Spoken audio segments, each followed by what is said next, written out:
नमस्ते. आजच्या मीटिंगमध्ये आपले स्वागत आहे. आशा आहे तुम्हाला मागच्या आठवड्याचा आयडिया व्हिडिओ आवडला असेल. चला आजच्या कामाची सुरुवात करूया.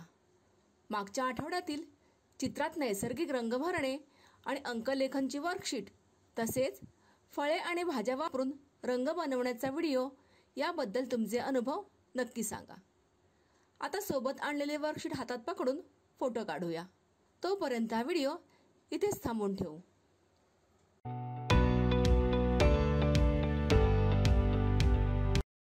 आपल्या ह्या क्रियाकृतीचे नाव आहे करून पाहूया.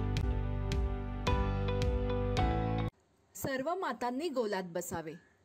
मोबाईलच्या स्क्रीनवर 2-2 सेकंदासाठी चित्र स्वरूपात एक संख्या दिसेल. त्या आठवून मोठ्यापासून लहानाकडे क्रमाने लावून सांगणे. जी माता सर्वात आधी उत्तर देईल ती विनर म्हणजेच विजेता असेल.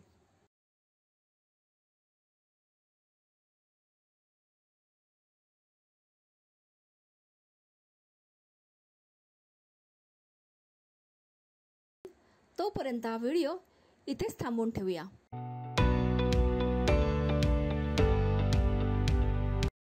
आशा आहे ही क्रियाकृती सर्व मातांनी आनंदाने केली असेल. चला आता पुढील क्रियाकृती करू, जिचे नाव आहे काही नवीन शिकूया. लहान मुलांमध्ये जंत संसर्ग सामान्य आहे आणि सहज पसरतो. तथापि हे संक्रमण किती सामान्य आहे हे सांगणे कठीण आहे, कारण त्याची कोणतीही लक्षणे दिसत नाहीत आणि माहितीही मिळत नाही. या व्हिडिओच्या मदतीने पोटातील जंतांबद्दल समजून घेण्याचा प्रयत्न करूया. चला व्हिडिओ पाहूया. मुलांच्या पोटात जंत होणे. लहान मुलांना जंताचा संसर्ग होणे सामान्य बाब आहे आणि ते सहज पसरतात. तसेच हा संसर्ग किती सामान्य आहे हे सांगणे कठीण आहे, कारण त्याची सहसा कोणतीही लक्षणे दिसत नाहीत आणि माहितीही पडत नाहीत.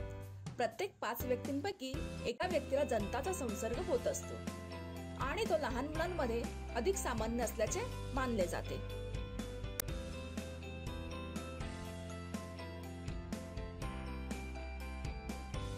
जंताचे प्रकार. पोटातील जंताचे अनेक प्रकार आहेत, परंतु प्रामुख्याने ते 2 प्रकारात विभागले गेले आहेत: गोल कृमीजंत किंवा राऊंड वर्म आणि टेप कृमी किंवा टेप वर्म. ते त्यांच्या क्षमतेनुसार शरीरावर परिणाम करत असतात. कशी जाणून घ्याल संसर्गाची लक्षणे. बऱ्याचदा जंताच्या प्रादुर्भावात कोणतीही लक्षणे दिसत नाहीत किंवा ही लक्षणे इतकी सौम्य असतात की त्यांच्याकडे लक्ष दिले जात नाही. तुमच्या बाळाला कोणत्या जंताचा प्रादुर्भाव आहे आणि तो किती गंभीर आहे यावरून काही सामान्य चिन्हे किंवा लक्षणे असू शकतात, जसे भूक न लागणे, मळमळ, उलट्या आणि अशक्तपणा येणे. जेव्हा जंताच्या अळ्या फुफ्फुसात पोहोचतात तेव्हा दम्याचा रोग देखील होऊ शकतो.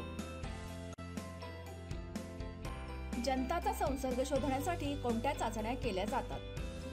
मुलांना जंत झाले आहेत की नाही हे शोधण्याचा सर्वोत्तम मार्ग म्हणजे त्याची डॉक्टरांकडून तपासणी करून घेणे.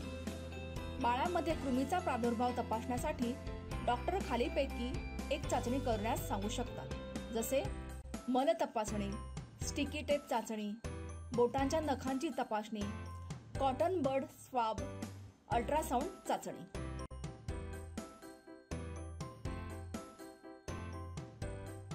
जंताच्या संसर्गावर उपचार.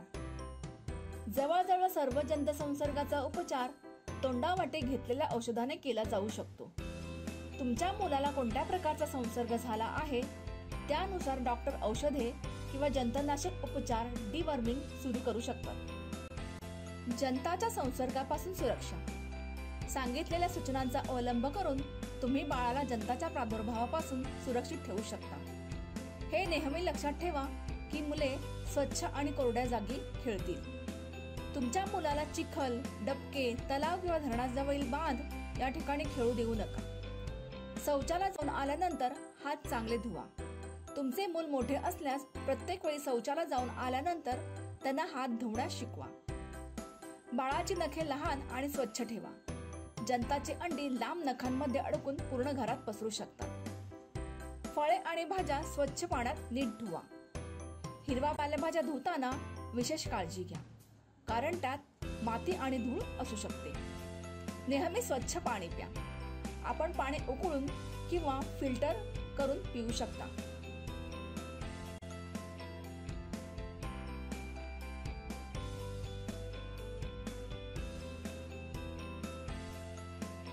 आशा आहे की तुम्हाला या व्हिडिओचा नक्कीच फायदा होईल. पुढच्या आठवड्यात तुमचे अनुभव जरूर कळवा. धन्यवाद. ह्या व्हिडिओचा फायदा तुम्हाला कसा होऊ शकतो याबद्दल सर्व मातांनी एक एक करून गटात सांगा.